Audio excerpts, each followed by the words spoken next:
Yo, what's up, everybody? Welcome to At Your Own Pace.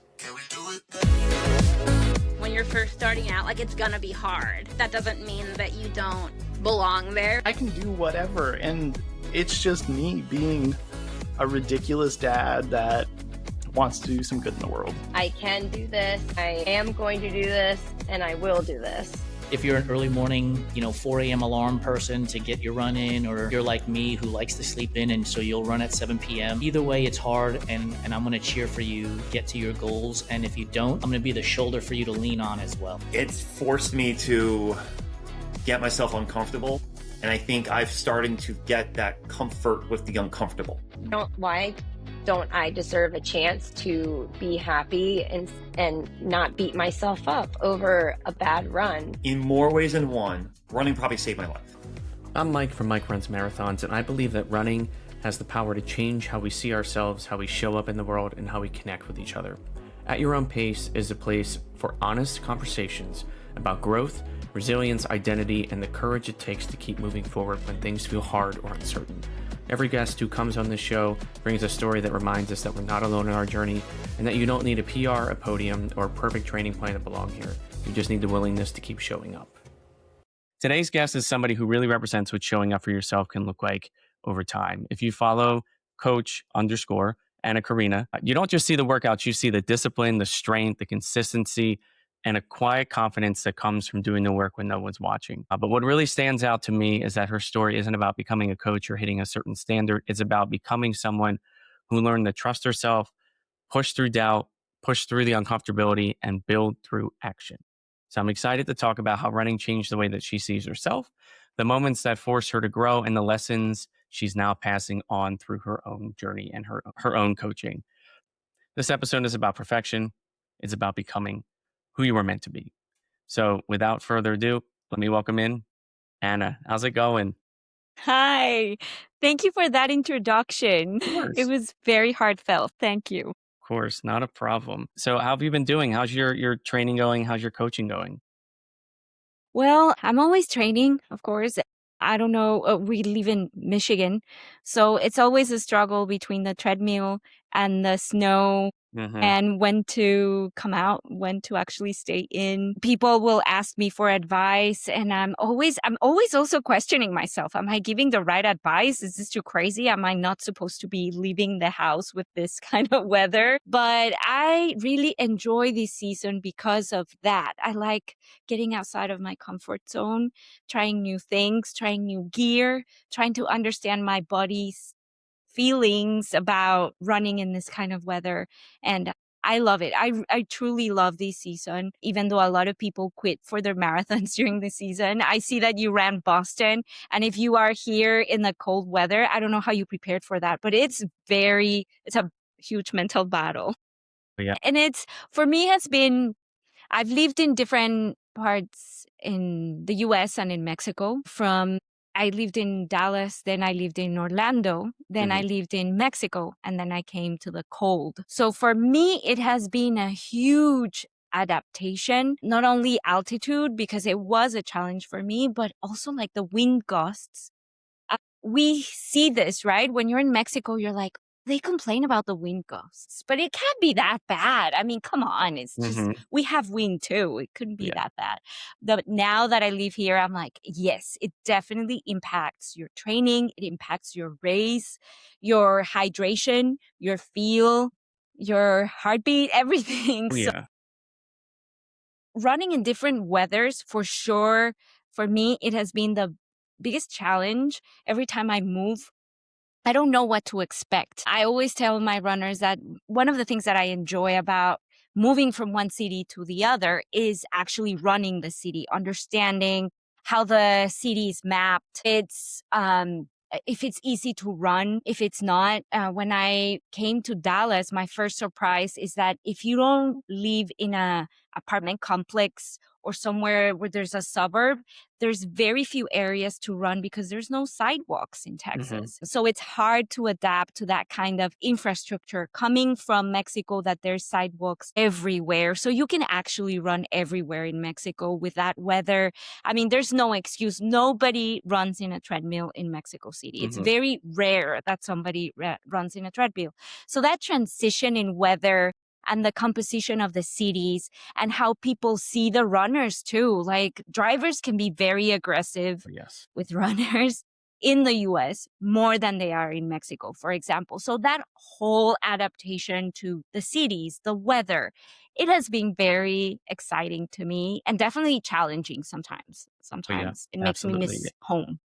For sure. It's funny you talk about sidewalks because I moved from one city to another in the same state, and I went from sidewalks everywhere to like nowhere. Luckily, I have a really long bike path by me, but the fact that just moving 30 minutes ish away is caused such like a dramatic change in where I run, because running on the side of the road, it can be very dangerous. And so I miss sidewalks a lot.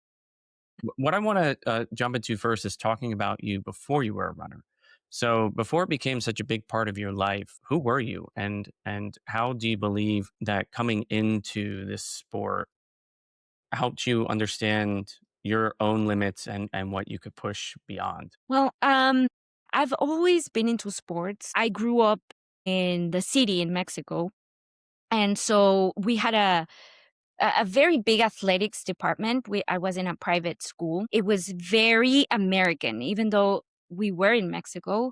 The whole culture was, we had a football season, just like in the US. We had a lot of traditions, just like in the US, because my school housed a lot of diplomats from the US. So it was very American feel, even though we were in Mexico. So I was used to this whole athletics, the seasons, so I was very familiar with that kind of culture. And I was one of the first to be in the athletics team. There wasn't any track teams at that time. I'm not that old, but it's just, it wasn't a tradition in Mexico. Mexico has always been very traditional in marathon and long distance running, but track has been something that built up about in the 90s. So I had 2 or 3 heroes that were track runners, but I was mostly doing track and other sports. So I was always into sports. So I was thinking of pursuing a career in sports. However, my parents were like, no, you can't do sports. There's no future in Mexico. Like, what are you going to do in Mexico? Honestly, you will be a PE teacher, which I wouldn't mind because I love education and I love teaching kids. But at that moment, my parents were like, all these opportunities open for you to end up in sports, right? And so I went into finance and statistics and international relations. That's how I met my husband. And so I thought I was going to pursue a career in finance and a lot of math and statistics. I loved it. I was very happy. But when I started to work from a 9-to-5 job, sitting down without working out, it was very stressful. I had really long hours. I really missed being in the sports, in the track, teaching kids. So I started volunteering. I volunteered for the track team. I was always in the soccer team. I was a assistant coach for the soccer team as well. So I was always involved in sports because I really missed it and I really liked teaching, but I just didn't have the time. So my weekends were devoted to coaching and assisting coaching and volunteer, anything that could do with sports. And then when we moved to the US and I worked, I was like, I think I have the time to actually go to the YMCA and volunteer as a coach. And that's how I started going to the YMCAs in the neighborhood and see, do you need a coach? I would ask proactively because I didn't know anyone. And that's also something I've liked about sports too. It's always made me find new friends, find people in the community that even though I was a new person, not from the US, coming from Mexico, I would always find a place to volunteer in the sports. And so that's who I was. And I was honestly into finance and a 9-to-5 job, a very demanding job, without ever thinking I would dedicate myself into sports, honestly. I never thought about that when I was younger. Now, was running always a part of your athletic kind of history, or did you come into that sport later? I actually did run track. I did the 800, the 200. I was in track very invested. I did race 5Ks, 10Ks. We don't have cross country. We don't have that in Mexico. So I didn't grow up with the cross country training until I came here. So running was 5Ks, 10Ks. Then eventually, before I moved to the US, I started doing half marathons. It was very fun. I was one of the fastest in Mexico. I was one of the first females to go to Boston Marathon, Mexican females to go to Boston Marathon when it was a little bit easier than now. So a lot of the few Mexican women, we knew each other and we went to the same event. So I was starting to run ever since I was like 23, 25 around that time. Maybe it's a late start, but yes, that's when I started running marathons, half marathons. I would go, we were a very small community of women my age. And so we would all meet all the time. We knew each other. We knew our faces. We knew who we wanted to compete with. Like I knew who was the fast one. And I'm like, no, she came to that. Okay, I didn't want her to come because I wanted to win this one. So we knew each other. We were a small community and when we went to Boston Marathon, when we qualified for Boston Marathon, our families, I remember the TV like covered two of my friends. We were interviewed. So it felt nice to be recognized for running, but nobody thought running was fun or a cool sport. Everybody thought running was for like me, for people like me. I don't know. We weren't cool. We weren't cool as we thought we could be, as it is now, right now. Oh yeah, running has definitely exploded over the last couple of years, and especially since the pandemic. Now, when you shifted from that that track, the shorter workouts that you were doing, and you moved into half marathons or marathons, what was that process like? And how did you have to? Obviously, I know it didn't happen overnight. You probably had to really work very hard towards it. At what point did you realize that this was something that you wanted to do? I think transitioning in the distance, I missed the strength training. There was a lot of strength training involved in the shorter distances. I was lucky to have very good coaches that would always have me lift or do a lifting session through the training, even though I was a woman or a girl. We were always at the gym lifting, and then we were doing track workouts. When I started the half marathon journey, I didn't know how to train strength. I knew it was important because it was part of my education, but I didn't know how to transition with the strength training to the running. And so I had the first months, I had a lot of injuries because I didn't understand how it had to feel. Now, a lot of the coaches out there, and they were great coaches and they were trying to do their best, but most of the runners were men and we were very few women. So coaches will ask us to run with the men and at their pace. And sometimes we weren't ready for that.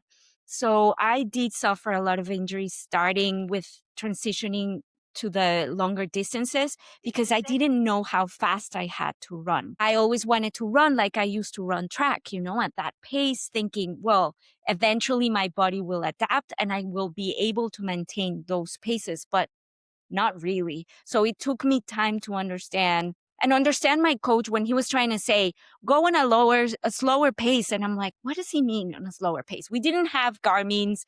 It was all about feel. Mm-hmm. So their language was go slower, go faster, go at a medium pace. For me, finding those little details were really hard. And what we started to do as women is that since we were a group that we were always training together, we would say, we're going to run at her pace, at Ale's pace, or at Anna's pace. And that's how we started to develop and understand how we should train. But that was definitely something that was hard without the watches. Like people don't know how it was when it was without the watches and all these smart data that we have now. Before there wasn't that much information about it and a few information for women. And so it was hard to transition in that sense, for sure. for sure. Absolutely. I can only imagine what that was like. I mean, I dabbled in running in the late thousands, early 2010s, and that was like Garmin was out, but I one, I didn't know about them because I was a very, very, very amateur runner, but two, they were expensive. And so Hmm. I didn't know that there were all of these things that you could use to track your pace and track your distance and everything. So I ran with back then it was the Nike Fuel Band, which was like Mm, yeah, that's really, true. really old back there. You put a little thing in your shoe and it tracked it that way. And seeing that to what we have today is just like night and day. And you are correct. The people that utilize this information now who have never had to deal with those more manual processes of training and tracking your information is it's a gift. So For it's a sure. massive addition that was not around for a very long time. For Now, sure. with your first marathon, which race was that? My first marathon was a Mexico City marathon. How did that go? It was so beautiful. I have I have these memories of seeing my city completely shut down for us to run. It wasn't as crazy as it is right now, where there's people everywhere. There were patches on the course where nobody was there to cheer you. There was a lot of cars and a lot of cursing because we stopped the roads or we Mhm. closed the roads and people didn't understand why we were there. And so the feeling of running your own city is so amazing. For me, that's my most cherished memory as my first marathon. I know a lot of people say my first marathon was the worst, or I wish I could have done this or that. Maybe it was because it wasn't such a craze around running. That's why I enjoyed it so much. But I felt like it was a very special marathon, and I was able to dedicate it to my family. You know how it is your first marathon, right? It's Oh yeah. very heartfelt and it's about feelings and it's very emotional. I miss that. Now marathons for me are more like how far along, how was your hydration? How is your nutrition? Mhm. How is your pace? And how is this mile? And how were you feeling on that mile? But when you run your first races, you're just there. You're just trying to be present. You're just trying to live the moment. And it was a beautiful marathon because of that, for sure. What did it teach you about yourself? It taught me hard things. It taught me to balance as well. I was studying at the university. I was starting to date my husband. I was I was starting as an intern. And so I had to balance a lot around the training and also understanding. I had to meet with my friends too to run together because our coach was like, I want you to meet this goal. I want you to be there at this time. So he was very aggressive in the training, but I was trying to balance my coach's expectations for that marathon, as well as balance my personal life, my professional life, and always questioning. During the marathon, you question like, why do I do this? I have to work. I need to prioritize my family. And you're always questioning, you're always feeling guilty. So I learned kind of to balance those feelings and Oh, really yeah. try to do this for myself and show up for myself more than for my coach or my friends or anything. I was doing this for myself. And that was something that the marathon teaches me every single time, every single. It always, no matter how many marathons you run, something always comes up that makes you either realize something that you've never thought about before, or something happens that you never anticipated or never thought was going to happen because it didn't happen in X number of marathons that you've already run. So I feel you on that tremendously. Now, with the marathons you've run, because you've run 11 marathons, right? Yeah, I ran my 12th last year. Yeah. Oh, nice. Congrats. Besides your first marathon, is there a race, it could be a marathon or another distance that changed how you saw yourself? And it's not because the race went perfectly, but because of just kind of how you handled the entire thing. For me, definitely was the Houston Marathon. I was pregnant. I was 5 months pregnant. And for me, again, I was questioning my decision. I was questioning if I should be there. I think my belly was showing, and I think we were very few women that were running this marathon pregnant. I did see 3 or 4 other women that were pregnant. And I was also trying to see if, my doctor would say, don't run. You can't run. But I'm like, it's in me. I've been doing this for so many years. You can't ask me to just stop running because I'm pregnant, because then I feel like I'm sick or something's wrong with me. And I don't think anything's wrong with me. And that changed my point of view also when coaching, because then I realized that a lot of the training cycles are designed for only men. During that time, I had to learn and read a lot about women's health, women's strength, how much running you could do, your nutrition too, to not affect the baby. So there was a lot of things that I had to learn during that training cycle, that was so enlightening to me. And it really changed my perspective of running. I try to also understand my coaches, right? The coaches where I started running, and they were trying to make me run like a boy, or like they were trying to do it in a sense where they were coming from or through their point of view. And then I understood that we needed new points of view. And for me, that marathon taught me so many things. And it was so challenging the whole time. Every time I saw my doctor, she would say, stop running. And I'm like, but I feel like I can run. So it was hard to have a lot of my family, my mom, my sister, everyone that was pregnant or that had had a baby was like, you're crazy. What are you doing? So there was a lot of resistance from me for running. So it was a good moment for me to also show that I can go through tough things. And now women do wonderful things, right? They're great runners, and they're also pregnant, or they're 59 and they're qualifying for Olympic trials, right? Exactly. And so women can do wonderful things. And that's how my point of view changed so much through the Houston Marathon. I love that marathon, by the way. Now, it's good that you talked about the difficult things, because marathon training or running in general can have many moments, especially at the beginning or at those longer distances, where it can be real heavy, and you can have a lot of bad runs in your training cycle. You could have a bad week. What is kind of one lesson that you've learned during those moments where you have a hard season in your training, or you qualify for Boston multiple times, and being one of the first women from Mexico to run it is just like an insane accomplishment. So like, massive congratulations to you. But Thank you. in those moments where it it's heavy, and you've pointed out multiple times, why am I doing this?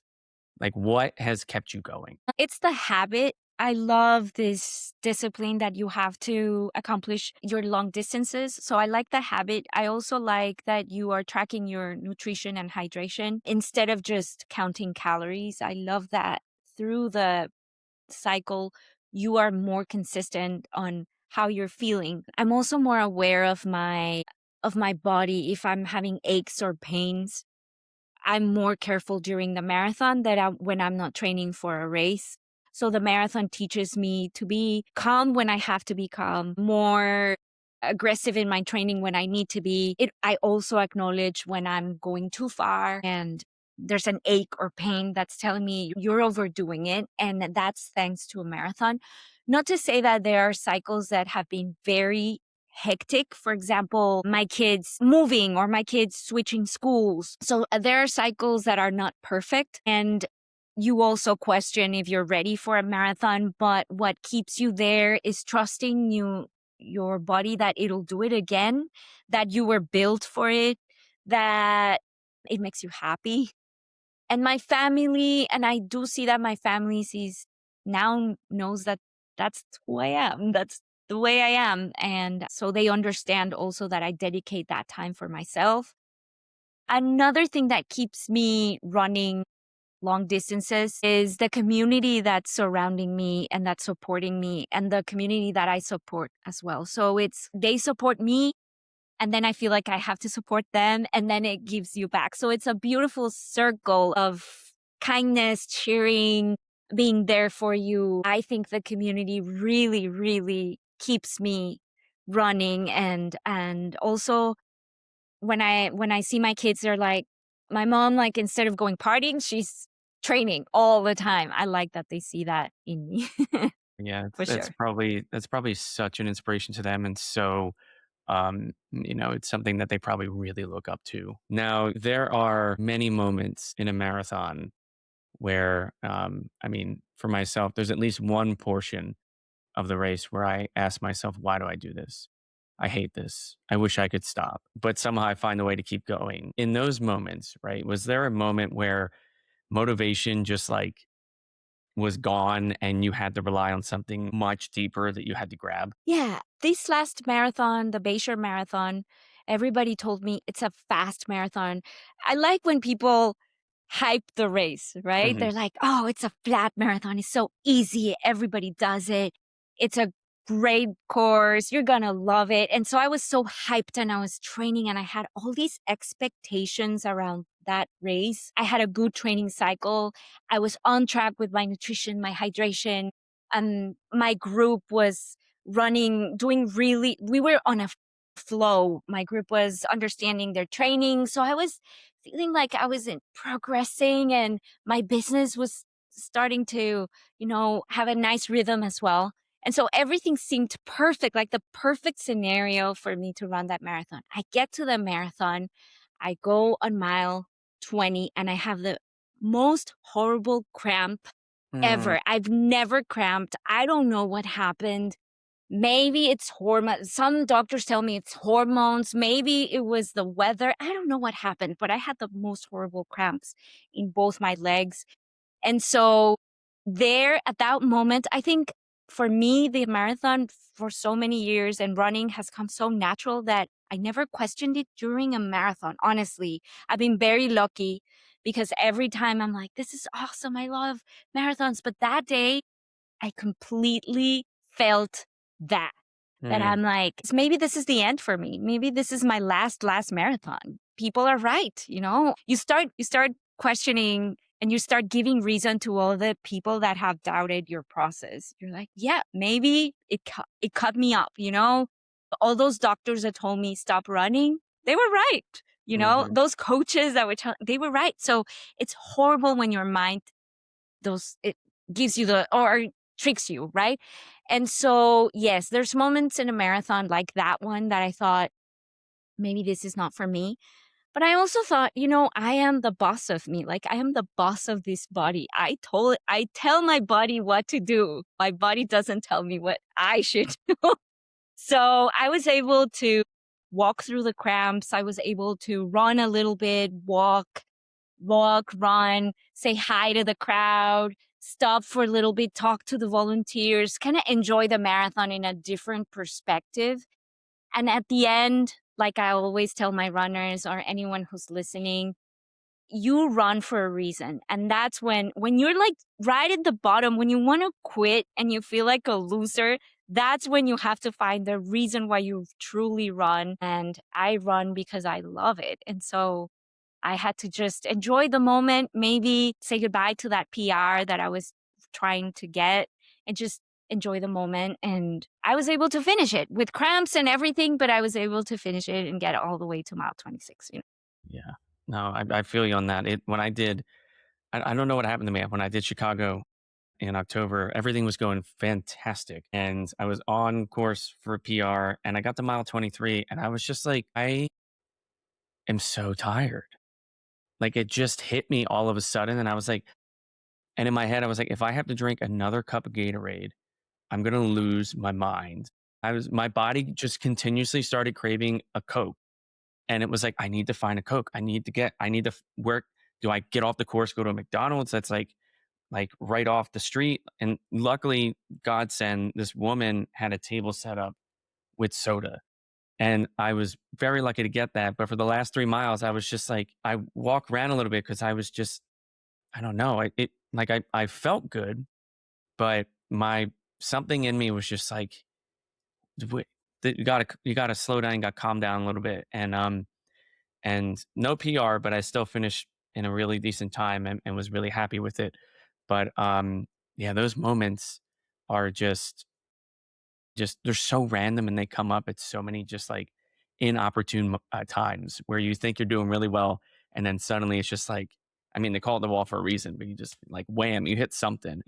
Anything can happen. And to, as you've pointed out, with the knowledge that you've gained and the coaching that you provide, understanding not just the running aspect, but the nutrition, the hydration, when to take things, how to take things, making sure that you understand your body and how it feels, all the, your feet, your shoes, even what you're wearing. You've built up a lot of trust within your community with the people that you train. Thank Now, how has, in conjunction with that, how has running changed the way that you trust yourself in your life? Yeah.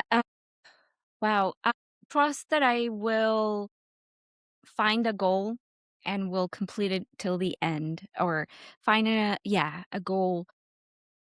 Yeah, that's what's running given to me, but also it has given me the confidence to be myself and be accepted for who I am, even if I PR or not. There's people there for me that are proud and that want to listen what I have to say after all these years of experience and studying.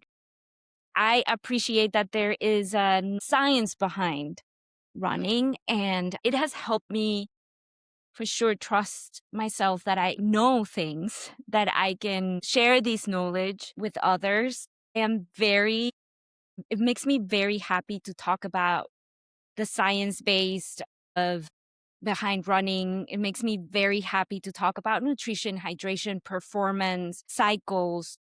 It has given me confidence to also be a woman in the sports where it could be man dominated, or which I don't think so. It's changing so much, but it has given me the confidence to speak up about those issues, about developing programs also for women that are older than 35 and 40. I feel confident now that I can show them how to train those uh, for those training cycles and understand their body. So wow, running has given me so much opportunities to understand who I am, to be myself, and to be happy with what I'm doing. If I would have stayed in finance, I would have been very sad, very frustrated person. So running has given me that avenue to be myself, to be happy for what I do. Even if it doesn't break the bank or make a lot of money, it doesn't matter. I'm like super happy doing what I'm doing right now. So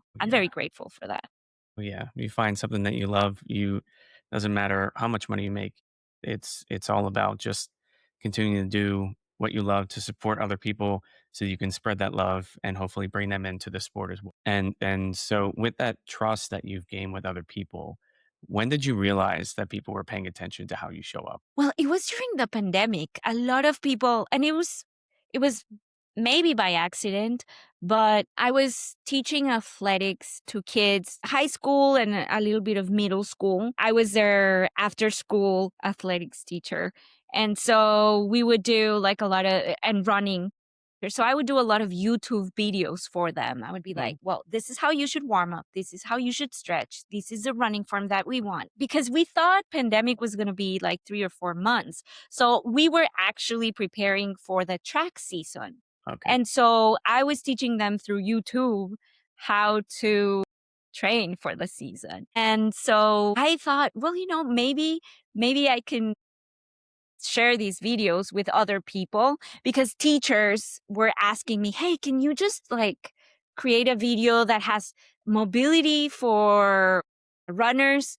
And can you send it to the whole teaching community? I'm like, oh yeah, I'll do it. And then I started doing mobility classes and strength classes, and then everybody started joining the classes. So now we had Zoom classes and YouTube, and now they're like, well, where are you getting this information from? Like, how do you know you're actually teaching us the right thing? And I'm like, well, I'm a certified, nobody knows this, but I'm certified. I did go to college, but I'm also did a lot of certifications and personal training on running coach and TRX on Pilates and many other things. So I could volunteer while I was in different opportunities. So anyways, that's how they were starting to ask, like, where is the foundation? Where is this coming from? Well, there's a huge science behind it. There's so much studies, there's so much being developed about sports, performance, how you should train. Also, even though I was training kids and high school kids, you also have a program and a curriculum that you have to be based on. And so I was able to learn a lot about running technique. There's really good programs out there for kids too, so that they can initiate in track and many other distances. And so that's how it all started. So I started teaching about running, the science of running, and then I saw there was a niche with strength training and running, which was me talking about just what you said, that what we talked about before, this transition from track to long distance, and how you used to lift weights and how you should lift weights now that you're starting your long distance. And I saw there was a huge niche there. And so people started listening what I had to say. Yeah, the pandemic was like such an eye-opening moment for so many people when it came to running. I remember, so I first started running in 2018, 2019. And I remember I signed up for my very first race in 2019, maybe 2 or 3 weeks beforehand, and there were still spots available. And now that race sells out in like 5 minutes. It's wild how much running has exploded around the world, which is great because, more people are getting out there, more people are being active. And I'm sure that also helps you with your coaching because it means that you're able to touch more people's lives. But do you have a story by chance of someone that you work with that reminded you of why you share your story and why you do this? Well, I think I have so many of them. Right at the top of my mind, because it's pretty recent. So there's a lot of women that come to the US and only their husbands can work. So they have to stay at home and just do like work out, be in the house. And it's a very lonely life because then you were actually very active in your country, you were working, but then you come here and you can't work. So you have to stay home. And so there's a lot of, there's depression, anxiety that brings a lot of that. And she looked for me. She said, I only want to start this sport just because I want to get out of my head. I've been alone. I'm alone for many, many hours. I can't drive yet. So I'm just here stuck at home. So I told her, where do you live? She said, I live in this area. I'm like, we're going to run together. I'm going to come and get you. No, but you run super fast. I'm like, it's not about pace. It's about community. It's about you feeling that you're not alone. So we started walking, running. She would tell me all her stories. She was overweight. So she was very embarrassed to run. She would definitely be tired by the mile. And I would be like, it's okay. I'll drop you off at your home. I'll walk with you and then I'll continue running. So we started doing this as a routine. Then as my group started growing, she became more and more motivated, but she would come and then she would leave. She would come 2 months and then she would leave for 4 months. So eventually the whole group started asking about her, like, where are you? Why aren't you coming? You should be coming more often. Eventually she started coming more often. She's saying that she wanted to lose weight. We did a 10K and she walked, run. She struggled a lot, but then she started coming more and more to the in-person trainings on Saturdays, to our long distance. Then she started participating more in strength training lessons. Every time I saw her, Mike, she was a different person. She was getting smaller and smaller, more energetic. I don't know. She was changing by 2 weeks. Every 2 weeks, she was a different person. So she runs her first 10 miles. She came back. We went to a trail. We were all stretching. She was just coming back. I was checking on her. And she was crying and she said, I never thought I would run straight 10 miles. This is like a miracle to me. And then we were like, the group started saying, well, sign up for a marathon. And this is how it all starts, right? Yeah, you can do it. If you can run 10 miles, then you can run a half marathon. If you can run a half marathon, you can run a marathon. So everybody started talking to her and she said, Coach, can I do it? And I'm like, with how you've been showing up, I think you can do it. You just have to give yourself time. So she signed up for Berlin. It was a dream for her for a while, but she thought that since she was overweight, she couldn't run this marathon. So she signed up. She paid for the trip, everything, but then her visa wouldn't come. So she couldn't leave the US. So she had to lose her spot in Berlin. And she was crying. She called me. She said, I think I'm going to quit running. Running is not for me. Like, I've tried, I've done everything. I've done the half marathons, I've done the races, but me not being able to go to Berlin, because she even ran her 20 miles, me not being able to be in Berlin, I think it's just a sign. And I said, I think it's a sign that if it's in you, maybe Berlin is not for you right now, but maybe the race is there because you already ran at 20 miles. So I'm thinking, as a coach, you're always thinking, if you're already running the miles, just sign up to whatever marathon and just get on with it, just like rip the Band-Aid. So she said, okay, I'm going to sign up for the CIM, the CIM marathon. Mm-hmm. I'm like, the California International Marathon. And I say, okay, I hope there's spots. But somebody transferred the bib, and then she was training. And then right before the marathon, like 3 weeks before, it was the Detroit Free Press Marathon here at Detroit. She ran the half marathon and she cramped the whole way.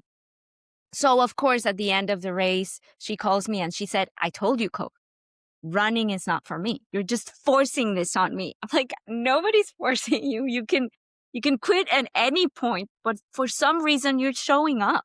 I don't know, but there's a motivation in you that's keeping you showing up. I don't know what's going on with you. We'll figure it out. We'll figure out the cramps. Everybody can cramp. It's a possibility in every single race. We just have to figure out your hydration, nutrition. We'll figure it out. Anyways, she keeps running. She keeps showing up. CIM comes and she runs it in 4 hours, 37 minutes. I was from losing 40 pounds. Yeah. No, 80 pounds, 40 kilos, 80 pounds in a year. This is one of the stories where I'm like, of course, she's super happy. She feels like she can walk on air.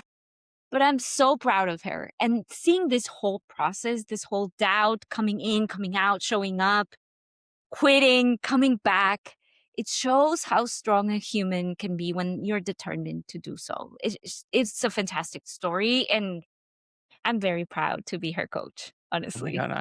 She makes I me would really be, proud. I'd be so proud of her too. That is incredible. Wow. What an accomplishment. And I can only imagine that heartbreak she felt with Berlin, because I can't, you know, especially an international marathon, you've probably started to get everything ready for going over there, and then that happens and it just pulls the rug out from underneath of you. And I understand, her being like, this is a sign that running is not for me.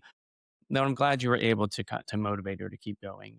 And even after the half marathon in Detroit, I remember when I ran my first, I think, 10K on a treadmill, because I didn't run outside at first because I felt really judged, and I beat myself up about wanting to go outside because I thought I wasn't going to be faster than if I was running on a treadmill. And I remember running that first 10K, and I had tried to do it before. I ran 5K, paused, went and got a drink, came back, ran another 5K, because in my mind I thought there's no way that anybody can run 6 miles without stopping, like continuously. Like, everybody, you have to take a break in between, right? That's just like what people do. Yeah. But the moment that I ran that first 10K, I was like, oh my God, I can do this. And then it just only kind of went up from there. But the amount of resilience that people don't realize that they have, and that the limits they set for themselves are so low for a number of reasons. When I see people break through them, that's why I get so emotional watching races, watching marathons, watching people cross the finish line, because you see these individuals who never thought that they would be runners in their lives, let alone run a mile, let alone run 26. To get across that finish line and get that medal, it's unlike any feeling you'll ever have in your life. Yeah, for sure. For sure. I have to agree with you. It's a very emotional moment. And you've run 5 marathons. I don't think it ever goes away. I don't know if you feel that too, but it never goes away. It's always amazing to see how your body gives you what you're asking it to give you. I want to go back to, this woman that you're speaking about. Let's say we're looking at a broad section of people, right? This individual who is thinking about getting started with running, wanting to take that small step, and they feel intimidated by whether it's the strength training they have to do or whether it's they feel like they're going to be judged for their pace, their finish time. They don't think they have the discipline. What is a piece of advice that you would give that individual? I gotta say, I didn't know you ran 16. I thought you ran 5. That's amazing. And that's I think you have a wonderful record. I also went through your account, and I really think you show how much you love not only running for the races, but that you really love the community, everything that's involved around the running. So I'm pretty sure you inspired a lot of people around you. Appreciate Congratulations that. for that. Thank you so That's definitely a motivator for I sure. appreciate that. For sure.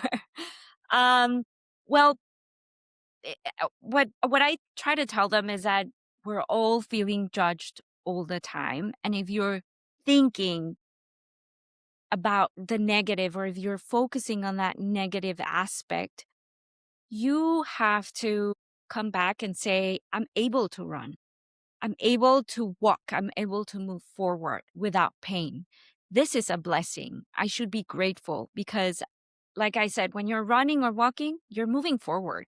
You're not going back. So it's always progress. Moving to the next step, it's always progress because you are moving forward. We're all feeling judged all the time. Even, I think, even the fastest, I guess even the most professionals and the fastest people are the ones who feel the most judged because they're on everybody's eye. And I understand where you're coming from when you're in the treadmill and you didn't want to leave the treadmill. I felt many times like that, even as a coach. I felt like, who does she think she is? She only has ran 12 marathons. Who does she think she is? She's not even from the US. Like, why is she learning American science and sports? And I do feel that imposter syndrome, but I am confident on my passion, and I'm confident on believing that I know things, and maybe I'm not the one who knows the most. I'm always learning, and that's where I'm here for. I'm learning from everybody else, but I have some experience in this world of running. The same I tell my students when they feel like, "Oh no, I just want to quit. I'm not fast enough." Like, you have to rely on your experience that you're actually a human being that capable of doing many things. And if you're a mom, come on, you birthed a human being. You Oh, yeah. can do this. If you are a teenager, I always tell them, hey, you are like bombarded with social media, with judgment, but you're still here. You're still showing up to school. You're still, that says a lot about you. That says a Mhm. lot about the confidence. So you have to really, I think a lot of the job of a coach is showing people how to believe in themselves. I think that's my most important job, trying to let them see that they have to believe in themselves. Believing in yourself is the first way, or it's the first step to to finding new goals and big goals. Mhm. The goals have to be scary, but you have to believe will be able to accomplish them. And I think that's the job of a coach, of a teacher, of a mentor, is trying to give you that confidence to reach that goal. Oh, absolutely. It's so difficult sometimes to have that confidence.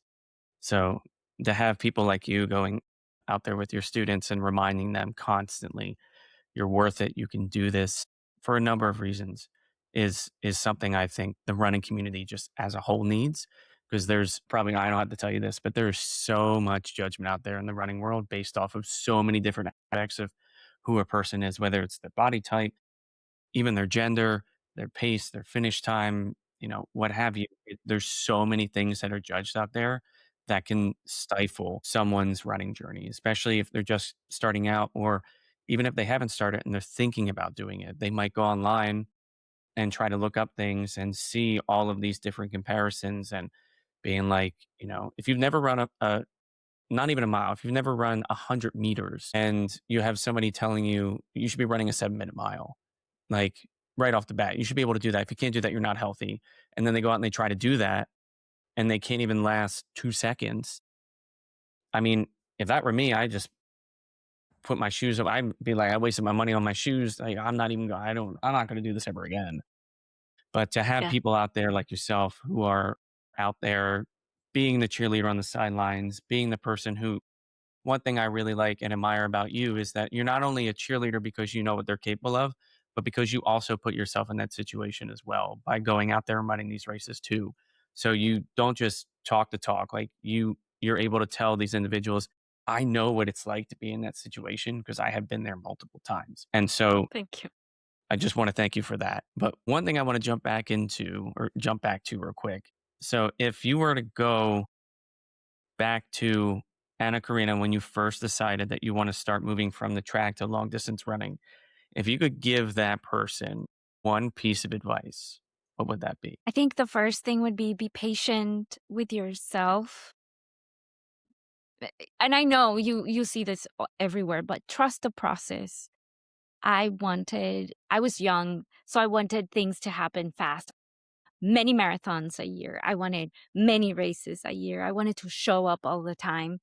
And I would tell Anna, just give yourself grace and really enjoy this time. Not only running marathons, I wish I would have run more trail running.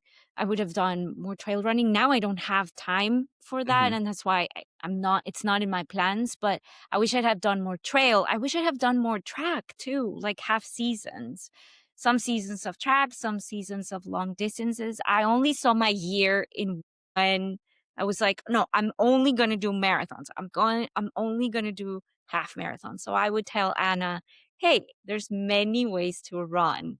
It's not only long distance. There's Hmm. many styles. There's many ways of training and they can adapt to your lifestyle. I wouldn't pressure Anna to feel validated by marathons only. Oh, yeah. I feel like there's always two questions that are always asked when anybody says that they're a runner. One is, do you run marathons? And then after that is, have you ever run Boston? Those are always the two questions that come up for me whenever I say I'm a runner. And I feel like social media has made it so that it looks like everybody's running a marathon. It really, like, you go on social media, you look at posts, you feel like there's no like in between. It's like all or nothing. Reminding people that, like, if you want to run the 100-meter like dash race on a track, you can do that. If you run around a half marathon, if you just want to do 5Ks, like, go ahead. If you don't want to race at all and you just want to go out there and just be healthy, go ahead and do that. Like, as long as you pointed out, you're putting that one foot in front of the other, you're going forward, you're still making progress, regardless of whether or not you have a medal or not. Yeah. Yeah. And that's what I said. Right now, Boston is such an obsession.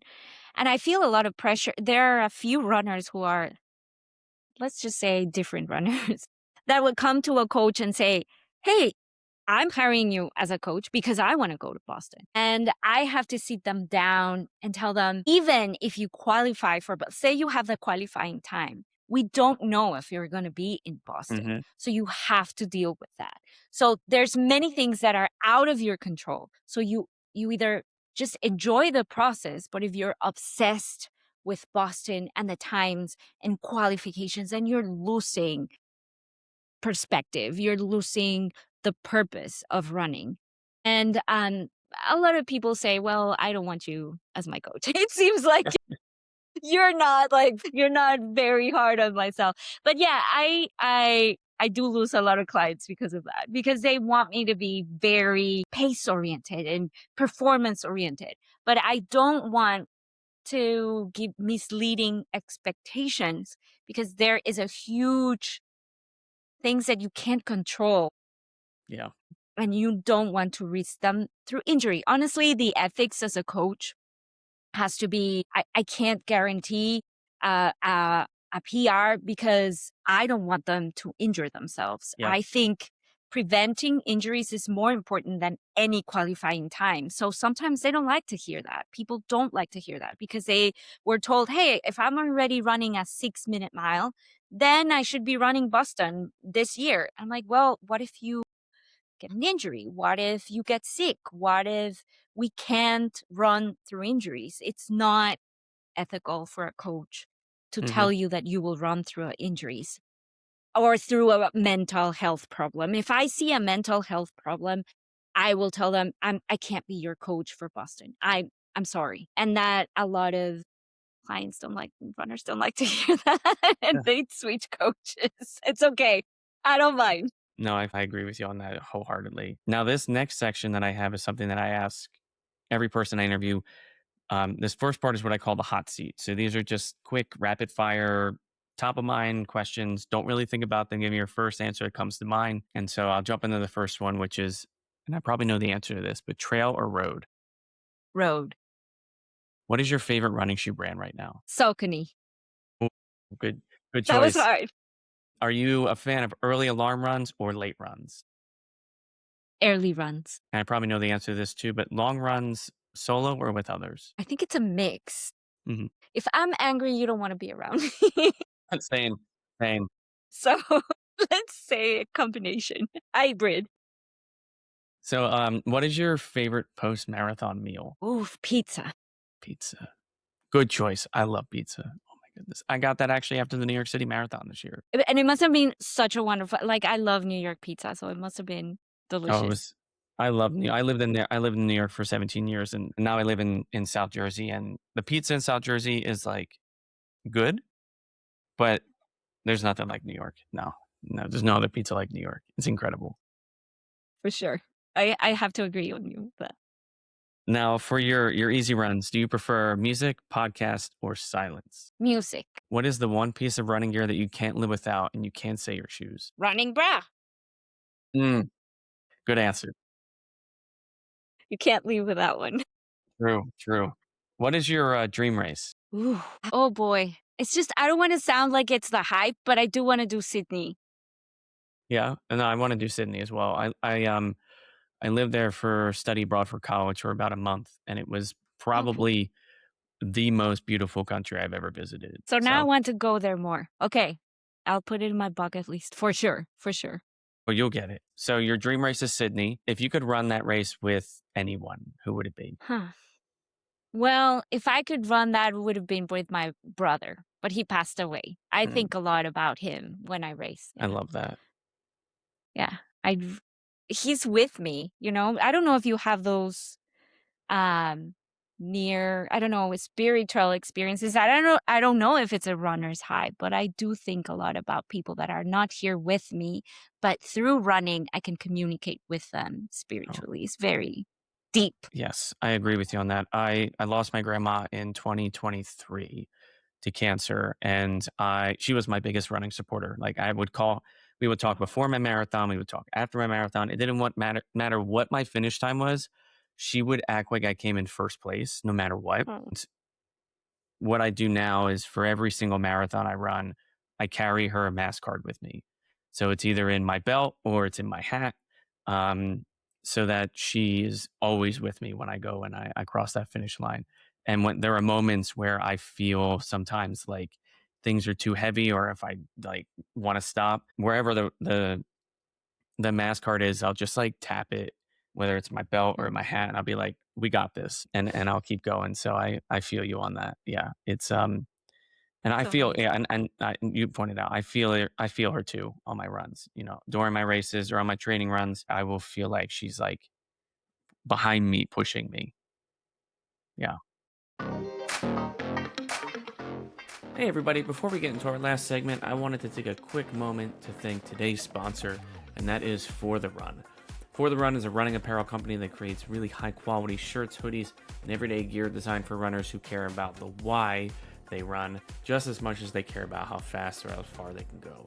Their clothing is comfortable, durable, and made to be worn on runs, to races, and in everyday life, all while carrying messages that celebrate mental health, community, and personal growth through running.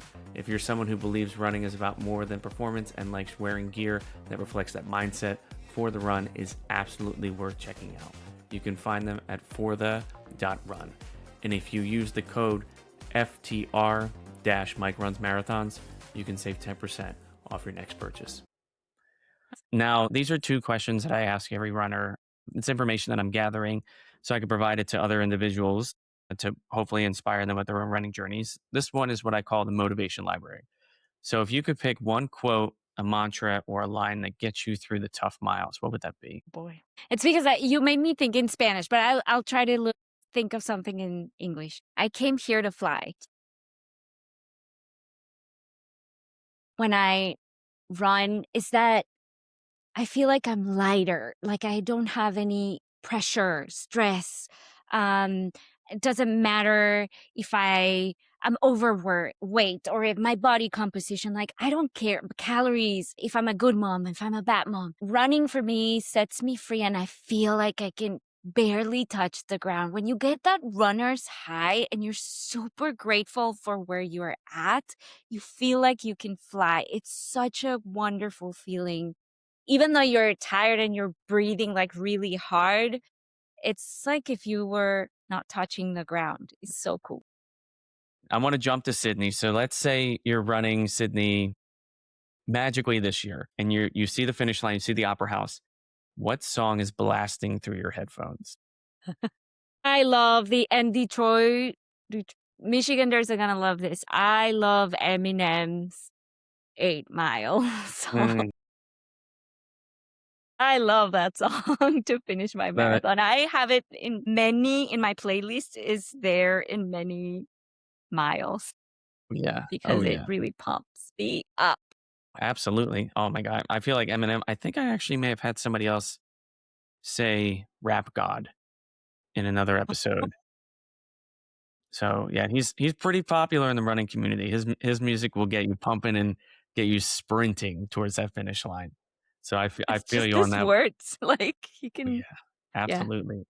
So Anna, those are all the questions I actually had for you today. I really want to thank you for coming on and sharing your story of honesty today. What stands out to me the most is not just your discipline and the strength that you have with your own running journey and with your support, but it's the way that you learn to trust yourself, which I think is huge when it comes to our running journeys. Growth through discomfort, and when things can get hard, and as you pointed out, putting that one foot forward to keep going and to keep showing up, even when there might be issues where confidence might not be guaranteed. So that's the kind of story that I think reminds people that they don't need permission to start becoming who they want to be, and that they can become any type of runner they want to, regardless of whether or not they want to run marathons, if they want to run 5Ks, or if they don't want to run any races and they just want to go out and be healthy. If you're listening and you don't follow her already, her username is coach_Anna Karina. So make sure you go check out her journey, and remind her that it's not just perfection, but it's proof that consistency and self-belief compound over time to create everlasting change and growth within our own running journeys. So Anna, I cannot thank you enough. I just wanted to say thank you, Mike. I find you very inspiring as well. Thank you for thinking of me. I feel very honored that marathoners are actually seeing who I am. So this is very humbling. Thank you so much. Thank you for taking the time to listen to my story and who I am and where I come from. I'm very appreciative of this time. Absolutely. Anytime. Again, I want to thank Anna for being on the show today. Her story of getting into these longer distances and translating that not just to her own growth as a runner, but to be able to share what she's learned with so many others, and to see the everlasting change that comes from those individuals that she trains to show up, is something that I think so many of us can learn from. It speaks to how important it is to inspire others and to let those who think that they might not have a place in this community, that they belong, regardless of who they are in every aspect of their life: body shape, pace, finish time, any portion of their background. So just a reminder that everyone in this community is welcome. And if you feel like you're not, there will be, I guarantee you, 10 people to welcome you over that one person who might not. But I want to thank you all again for tuning in to At Your Own Pace, and a reminder that whether you're walking, jogging, racing, or just dreaming about getting started with your own running journeys, I want you to remember that you belong here at every pace. So until next time, I want you to keep running your story 1 mile at a time. Run your race at your pace, and I'll see you in the next one. Bye.